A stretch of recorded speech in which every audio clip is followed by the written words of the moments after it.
c'est Guilain de Fabricable. Je fais une petite vidéo aujourd'hui pour les personnes qui auraient pu se retrouver dans ma situation, c'est-à-dire qui ont acheté un four comme celui-là avec une prise murale, mais qui dans le mur avait juste une prise classique. L'idée c'était d'expliquer comment ne pas démonter la prise murale et de bricoler ça assez facilement pour pas trop cher. Donc pour mener à bien ce projet, vous allez avoir besoin du four en question ou d'un autre appareil, celui que vous voulez connecter à la prise. Vous allez avoir besoin d'une prise mâle qui s'achète dans n'importe quel magasin de bricolage. Ça vaut pas grand chose, moi ça m'a coûté 3 € à l'entrepôt du bricolage. Il faut bien faire attention que votre prise, donc en général, c'est indiqué sur la prise le maximum de watts que la prise peut supporter. Ici par exemple, je peux supporter 3680 watts, c'est-à-dire qu'au-delà de cette puissance, et ça va fondre, ça va être dangereux. Donc il ne faut surtout pas utiliser cette technique. Cette technique, elle s'utilise que pour des appareils dont la puissance est inférieure à 3600 watts et là 250 watts. Vous pouvez regarder sur votre appareil, il y a normalement toujours une petite fiche, que ce soit dans la notice ou sur l'appareil, vous pouvez voir la puissance maximale de l'appareil. Moi mon four là il est à 2600 watts, donc c'est parfait. Et après vous allez avoir besoin donc de tournevis, donc plat et cruciforme en fonction de votre prise et ce qu'il y a dévissé. Ok, bon bah pour commencer il faut retirer donc les câbles du socle mural, donc ça c'est ce qui est censé aller dans le mur. Hop, et qui remplace la prise femelle, hop, tout simplement. Ensuite, vous dévissez la prise mâle. Vous dévissez par-dessus, hop, comme ça, vous gardez bien les vis. En général, donc il y en a une au-dessus et il y en a deux, hop, au niveau de l'avant.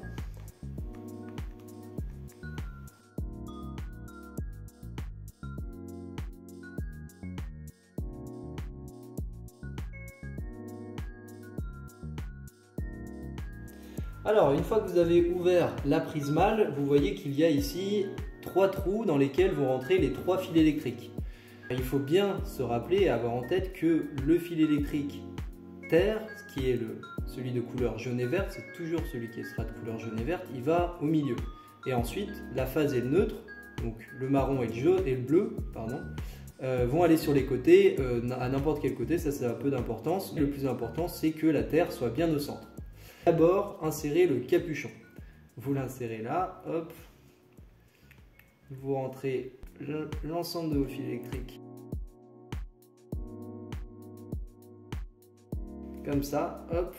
N'hésitez pas à la rentrer bien pour vous faciliter. Petit rappel, ici, nos câbles sont dénudés. Comme vous le voyez sur 1 cm, si ce n'est pas le cas pour vous, il faut le faire donc à l'aide d'une pince à dénuder ou ça peut marcher aussi avec un cutter. Il suffit voilà, d'enlever 1 cm de gaine pour permettre d'insérer les fils dans les trous. On commence, il faut insérer les fils, le milieu par exemple, il faut bien l'insérer entre le bas donc ici et le haut de la vis et on va venir serrer pour le fixer. Hop. Comme ceci. Voilà, on vérifie qu'il tient bien. Vous voyez, très bien. Et ensuite, on va insérer les deux autres sur les côtés. Comme ceci. Et le deuxième.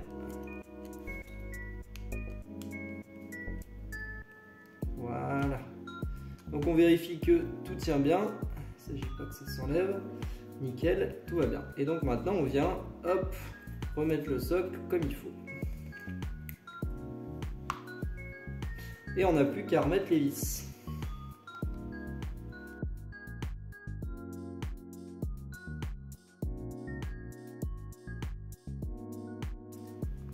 Hop. Et il ne manque plus que celle-ci.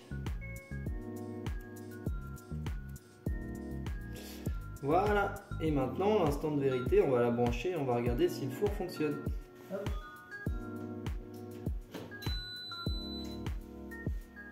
Et ça marche.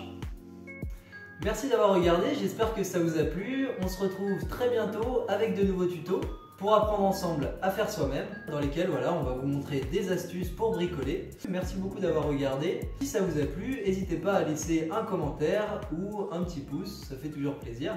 Et on se retrouve très bientôt avec Fabricable.